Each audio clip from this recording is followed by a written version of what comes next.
بسم الله الرحمن الرحيم.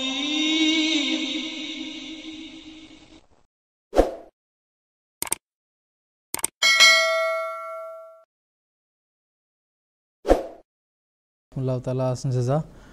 پروگرام کو ہی آگے بڑھاتے ہیں اور محترم مولانا محمد کریم الدین صاحب شاہد سے ہمارا یہ سوال ہے کہ جب ہم انبیاء کرام علیہم السلام کی زندگی کو دیکھتے ہیں تو ایسا معلوم ہوتا ہے کہ اللہ تعالیٰ ہر لمحہ اللہ تعالیٰ کی تائید و نصرت ان کے شامل حال ہوتی ہے. تو یہ بھی دراصل ہستی باری تعالیٰ کا ایک بہت بڑا ثبوت ہے. تو اس حوالے سے میں آپ سے مزید تفاصیل جاننا چاہوں گا. تاریخ انبیاء کا جب ہم مطالعہ کرتے ہیں تو ہمارے سامنے جو بائبل کا مطالعہ کر لیں آپ یا ویدوں کا مطالعہ کر لیں یا رامائن کا مطالعہ کر لیں یا گیتا کا مطالعہ کر لیں تو بھگوت گیتا کا یا اسی طرح سے جو مہابھارت کا اصل میں ہے یہ بھی ایک ادھیائے. تو ان تمام باتوں سے ہمیں یہ معلوم ہوتا ہے اور خاص طور پر قرآن مجید کا بھی ہم جو مطالعہ ابھی جن باتوں کا ذکر ہوا تو بات یہی ہے کہ جس حد تک ہمیں علم ہوا ہے اس سے یہ بات معلوم ہوتی ہے کہ جیسا کہ میں نے پہلے بیان کیا کہ انبیاء جو آتے ہیں تو انتہائی غربت کے عالم میں وہ آتے ہیں, کمزوری کی حالت میں آتے ہیں, پھر اللہ تعالیٰ ان کو ترقی دے کر ان کو غلبہ عطا کرتا ہے. تو یہ بات یہ کہ اللہ تعالیٰ کی تائید اور نصرت اس بات کا ثبوت ہے کہ وہ اکیلے نہیں بلکہ ان کے ساتھ خدا کی ہستی ہے. چنانچہ آپ دیکھیں حضرت آدم علیہ السلام کے زمانے کی مثال اگر ہم لیتے ہیں تو اس زمانے کے قبائل کا بڑا سردار ابلیس تھا. اس نے مخالفت کی لیکن آخرکار وہ ناکام و نامراد رہا. حضرت آدم علیہ السلام کو اللہ تعالیٰ نے کامیابی عطا کی اور ان کی تعلیمات آہستہ آہستہ پھیلنی شروع ہوئیں. پھر ان کے بعد جو سب سے پہلے مہذب دنیا کے صاحب شریعت نبی کہلاتے ہیں وہ حضرت نوح علیہ السلام ہیں. نوح علیہ السلام نے جب تبلیغ کی ہے تو وہ بھی کمزوری کی حالت میں تھے اور ایسی حالت میں تمام جتنے بھی بڑے بڑے وہاں کے رئیس تھے اور قبائل کے سردار تھے ان سب نے بڑی مخالفت آپ کی. تو آخرکار اللہ تعالیٰ نے فرمایا کہ تم ایسا کرو کہ ایک کشتی بناؤ اور اس میں اپنے جتنے ماننے والے ہیں ان کو سوار کرنا. تو جب وہ کشتی بنا رہے تھے تو لوگ مذاق کرتے تھے کہ لو بھائی نہ دریا ہے نہ سمندر ہے, یہ کشتی بنا رہے ہیں, یہ اب گویا کہ میدانوں میں بھی کشتیاں چلا کریں گی, یہ مذاق کیا کرتے تھے. تو اس صورت میں حضرت نوح علیہ السلام کہا کرتے کوئی بات نہیں, آج تم مذاق کر لو, اللہ تعالیٰ نے بتایا ہے کہ اصنع الفلک بأعیننا وحینا, کہ ہماری وحی اور الہام کے مطابق تو ایک کشتی تیار کرو اور ولا تخاطبنی فی الذین ظلموا. انبیاء چونکہ بڑے رقیق القلب بھی ہوتے ہیں, ہم انسان کی بہبودی کا خیال ہوتا ہے کہ یہ ہلاک نہ ہو جائیں, تو اللہ تعالیٰ نے فرمایا ان کی ہلاکت کی تم فکر نہ کرو, انہم مغرقون, یہ غرق ہونے والے ہیں. چنانچہ ایسا ہی ہوا کہ جو بھی آپ کے منکرین تھے, آپ کی مخالفت کرنے والے تھے, وہ سب کے سب ایسا زبردست طوفان آیا کہ غرق ہو گئے اور وہی بچے جو حضرت نوح علیہ السلام کی کشتی میں سوار تھے. یہ اللہ تعالیٰ کی طرف سے بڑا نشان تھا. پھر آپ دیکھیں ان کے بعد حضرت ابراہیم علیہ السلام کی مثال ہم لیتے ہیں. اس زمانے میں بت پرستی بڑے عروج پر تھی, حتیٰ کہ خود آپ کے چچا جو آزر تھے وہ بت بنایا کرتے تھے, لیکن حضرت ابراہیم علیہ السلام موحد تھے, اللہ ایک خدا کی پرستش کرنے والے تھے, اللہ تعالیٰ سے ان کا تعلق تھا. انہوں نے اس کی جب مخالفت شروع کر دی تو لوگوں نے آپ کو جلانا چاہا. اس زمانے کا جو بادشاہ تھا نمرود, اس نے کہا کہ ٹھیک ہے, جو ہمارے بتوں کے خلاف آواز اٹھاتا ہے اس کی سزا یہی ہے کہ اس کو زندہ جلا دو. لہٰذا آگ تیار کی گئی, اس میں ڈالنا چاہا, اللہ تعالیٰ نے وہ آگ ٹھنڈی کر دی. تو چنانچہ قرآن مجید میں آتا ہے قلنا یا نارو کونی بردم و سلامن علی ابراہیم, ہم نے اس آگ کو ٹھنڈا کر دیا ابراہیم علیہ السلام کے لیے. یہاں پر میں ضمناً یہ بات بتاتا چلوں کہ اس آیت کی تشریح کرتے ہوئے حضرت خلیفہ اول مولانا نور الدین صاحب رضی اللہ تعالیٰ عنہ نے یہ اس کی تعویل کی کہ اس کا مطلب یہ ہے کہ جو مخالفت کی آگ تھی اس کو ٹھنڈا اللہ تعالیٰ نے کر دیا. حضرت مسیح موعود علیہ السلام کے سامنے جب یہ بات پیش ہوئی تو آپ نے فرمایا, جو اس زمانے کے مامور اور مرسل ہیں امام الزمان, انہوں نے فرمایا کہ اس تعویل کرنے کی کیا ضرورت ہے, اس زمانے میں ہمارا بھی دعویٰ ہے کہ ہم ابراہیمی صفت رکھتے ہیں. اگر کوئی ہمیں آگ میں ڈال کر دیکھے کہ ہمیں آگ جلاتی ہے یا ہمیں وہ گلزار بن جاتی ہے، بلکہ آپ کا تو الہام ہے کہ آگ ہماری غلام بلکہ غلاموں کی غلام ہے۔ اور اس ضمن میں پھر ایک بات اور بھی مجھے یاد آتی ہے کہ انڈونیشیا میں ابھی چند دن پہلے مجھے جانا ہوا، وہاں مولانا رحمت علی صاحب ہمارے پہلے مبلغ تھے، وہاں کہتے ہیں کہ ایک دفعہ لکڑی کے زیادہ تر مکان ہوا کرتے ہیں، تو آگ لگنی شروع ہوئی تو وہ آگ بجھتی نہیں ہے بلکہ مکانوں کو جلا کر خاکس کر دیتی ہے۔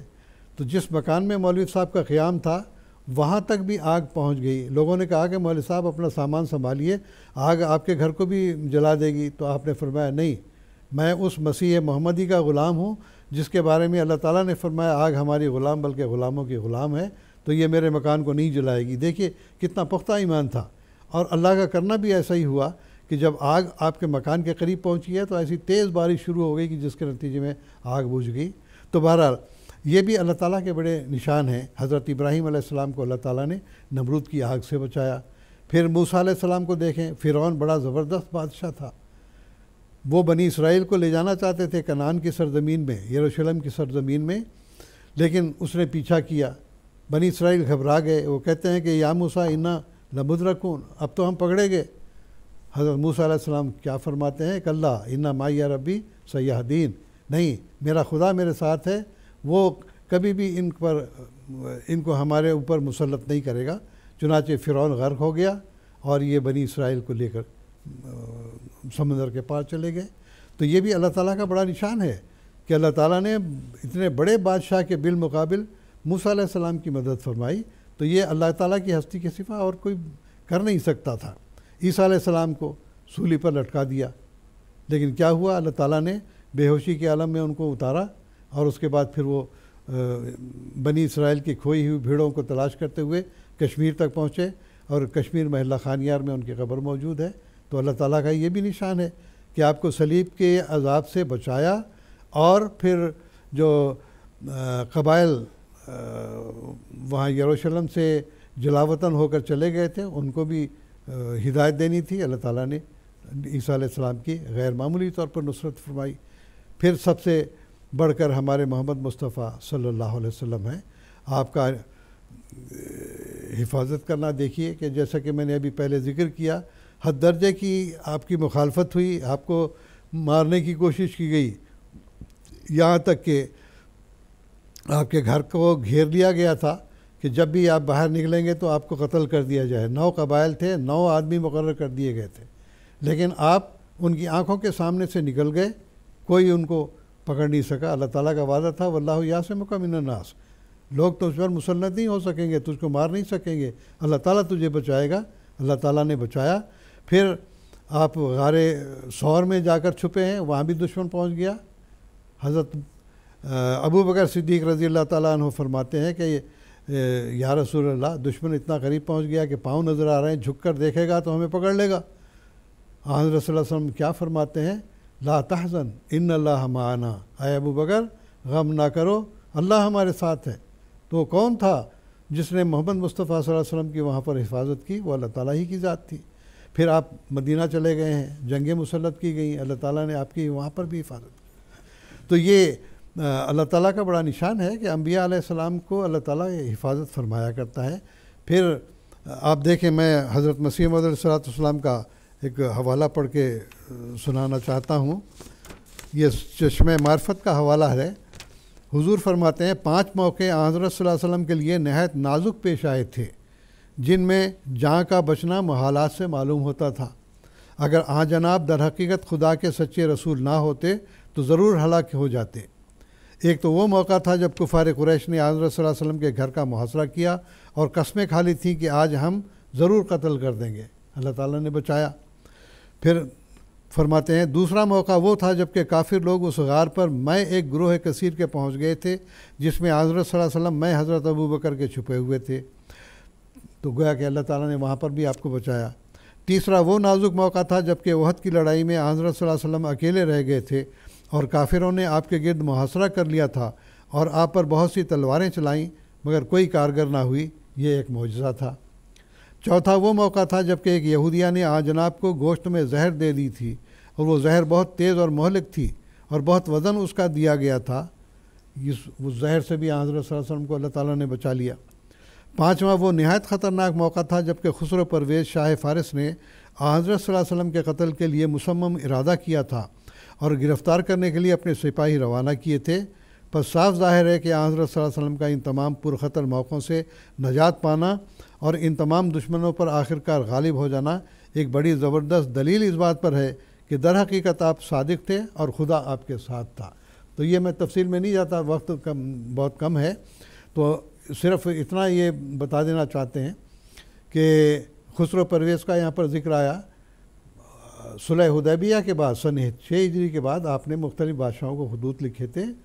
تو کسریٰ شاہ روم کو، شاہ ایران کو خسرو پرویز جس کا نام تھا، جس کے پاس جب خط پہنچا اس نے غصے میں پھاڑ کر پھینک دیا تھا، اور 2 سپاہی اس نے جو بازان جو اس کا گورنر تھا یمن میں، اس کو کہا کہ وسلم کو پکڑ کر لاؤ۔ اس نے 2 سپاہی بھیجے۔ اب دیکھیے کتنی کمزور حالت تھی حضرت صلی اللہ علیہ وسلم کی کہ زیادہ کوئی فوج بھیجنے کی ضرورت نہیں پڑی، 2 سپاہی بھیجے جاتے ہیں آپ کو گرفتار کرنے کے لیے۔ وہ سپاہی آ کر کہتے ہیں کہ ہمیں حکم ہوا کہ آپ کو گرفتار کر کے لائیں۔ شام کا وقت تھا، آپ نے فرمایا آپ آئے ہیں، تھکے ماندے ہیں، آرام کرو، صبح میں آپ کو جواب دوں گا۔ معلوم ہوتا ہے کہ آپ نے دعا کی تو اللہ تعالیٰ نے آپ کو رات بتا دیا، اور صبح اٹھ کے آپ نے فرمایا کہ ان لوگوں نے پوچھا کہ آپ کا کیا جواب ہے؟ حضور نے فرمایا کہ جاؤ، آج کی رات تمہارے خداوند کو میرے خداوند نے مار دیا ہے، یہ جواب جا کے دے دو اپنے یمن کے گورنر کو۔ وہ لوگ بڑے حیران ہوئے، وہ لوگ چلے گئے۔ تو کہتے ہیں کہ جس دن یہ حضور صلی اللہ علیہ وسلم نے بیان کیا کہ ہمارے خدا نے تمہارے خداوند کو مار دیا ہے، اسی رات خسرو پرویز کے بیٹے شیروہ نے اپنے باپ کو قتل کر دیا، اور اس نے چٹھی بھیجی یمن کے گورنر کو کہ ہمارے باپ نے عرب کے رسول کو جو ہے وہ پکڑ کے لانے کے لیے کہا تھا، وہ ہم جو ہے وہ منسوخ کرتے ہیں۔ تو لہٰذا اب دیکھیے کہ ایک بادشاہ کے سپاہی گرفتار کرنے کے لیے آتے ہیں۔ اس زمانے میں جیسا کہ مولوی صاحب نے ذکر کیا کہ اس زمانے میں نہ تو ٹیلی کمیونیکیشن تھا، نہ کوئی وائرلیس تھا، نہ کوئی سسٹم۔ آج کل تو بڑے منٹوں میں جو ہے ایک خبر یہاں سے لے کے سینکڑوں میل تک پہنچ جاتی ہے۔ تو اس زمانے میں سوائے خدا کے اور کوئی ہستی نہیں تھی جس نے یہ اطلاع دی تھی۔ پھر آپ دیکھیں اسی طرح اس زمانے میں حضرت مسیح موعود علیہ السلام نے یہ اعلان فرما دیا تھا کہ طاعون پھیلی تھی پنجاب میں، بڑی سخت طاعون تھی، روزانہ لوگ ہزاروں کی تعداد میں مر رہے تھے۔ ایسے وقت میں اللہ تعالیٰ نے آپ کو یہ فرمایا تھا کہ انی احافظ کل من فی الدار، جو تیرے گھر کی 4 دیواری میں رہے گا اس کی میں حفاظت کروں گا۔ اور یہ عجیب معجزہ ہے کہ دیکھیں طاعون کے کیڑے تو کوئی عقل نہیں رکھتے کہ اس کو پکڑیں نہ پکڑیں گے، یہ احمدی ہے یا غیر احمدی ہے، لیکن اس زمانے میں خصوصاً قادیان میں اور حضرت مسیح موعود علیہ السلام کے گھر میں ایک بھی ایسا واقعہ نہیں ہوا کہ جو طاعون سے متعلق ہو۔ بلکہ ایک واقعہ یہ بھی آتا ہے، مولانا محمد علی صاحب جو آپ کے بڑے قریبی صحابی تھے، ان کو ایک دفعہ بخار ہو گیا اور معلوم ہوا کہ بغل میں گلٹیاں بھی نظر آئی ہیں، نکلنی شروع ہو گئی ہیں۔ تو ان کو خیال ہوا کہ شاید مجھے طاعون ہو گئی ہے، اور بڑے گھبرائے ہوئے تھے۔ حضرت مسیح موعود علیہ السلام کو جب علم ہوا تو آپ ان کے پاس گئے، آپ نے نبض پہ ہاتھ رکھا تو دیکھا بخار کا نام و نشان نہیں، بخار اتر گیا، گلٹیاں بھی غائب ہو گئیں۔ آپ نے فرمایا مولوی صاحب اگر آپ کو طاعون ہوئی تو میں جھوٹا، کتنا آپ کو یقین تھا۔ اور یہ بڑا نشان تھا کہ حضرت مسیح موعود علیہ السلام کے گھر میں اور آپ کے ماننے والے، آپ نے فرمایا کہ یہ گھر سے مراد یہ نہیں کہ میرا یہ اینٹ اور گارے کا جو مکان ہے وہی ہے، بلکہ جو میری جماعت کے اندر اخلاص کے ساتھ ہے اللہ تعالیٰ اس کو طاعون سے محفوظ رکھے گا۔ اور دنیا نے یہ نشان دیکھا کہ جس خدا نے طاعون یہاں عذاب کے طور پر نازل کی تھی، اسی خدا نے حضرت مسیح موعود علیہ السلام اور آپ کے ماننے والوں کو اس طاعون سے نجات دی۔ اکا دکا کوئی واقعات ہوتا ہے تو وہ الگ بات ہے، جیسا کہ جنگوں میں حضرت صلی اللہ علیہ وسلم کے صحابہ بھی شہید ہوتے تھے اور کفار بھی مرتے تھے، تو ایسے واقعات تو اکا دکا کوئی ہوا ہے تو اس کے بارے میں تو کوئی اعتراض نہیں ہو سکتا۔ تو بہرحال پھر ایک بات، آخری بات کہہ کے میں اپنے اس بات کو ختم کروں گا کہ ہمارے ایک شملہ میں کہتے ہیں کہ مولوی محمد حسین صاحب اور کچھ علماء بیٹھے ہوئے یہ کر رہے تھے کہ مرزا صاحب کی باتوں کو کس طرح سے روکا جا سکتا ہے، کیسے کس رنگ میں ہم پابندی کریں کہ جس کے نتیجے میں ان کا اثر و رسوخ ختم ہو جائے اور ان کی جماعت جو ہے ختم ہو جائے. تو یہ باتیں کر رہے تھے. تو کہتے ہیں کہ ایک نوجوان تھے، عمر الدین صاحب نام تھا ان کا، وہ کہنے لگے مولانا یہ سب کیا بڑی بات ہے، آپ مجھے حکم دیں میں جا کے جو ہے ابھی مرزا صاحب کو قادیان جا کے قتل کر کے آ جاتا ہوں. وہ لوگ ہنس کے کہنے لگے وہ نوجوان بیٹھ جا تو، یہ کیا ساری باتیں ہم آزما کے دیکھ چکے ہیں، کیونکہ اللہ تعالیٰ نے حضرت مسیح موعود علیہ السلام کو بھی یہ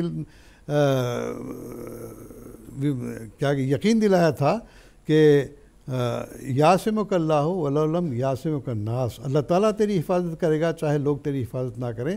مقدمات قتل کا مقدمہ آپ کے اوپر ہوا، اللہ تعالیٰ نے اسے بھی بری کر دیا.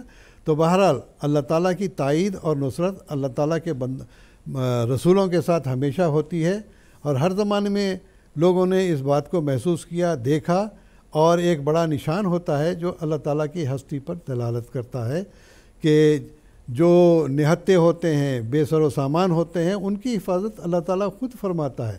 اور جیسا کہ ذکر آتا ہے کتب اللہ لاغلبن انا ورسلی، اللہ تعالیٰ کے رسول ہی آخرکار غالب آیا کرتے ہیں. یہ اس کی ہستی کا سب سے بڑا ثبوت ہے. جی جزاکم اللہ تعالیٰ.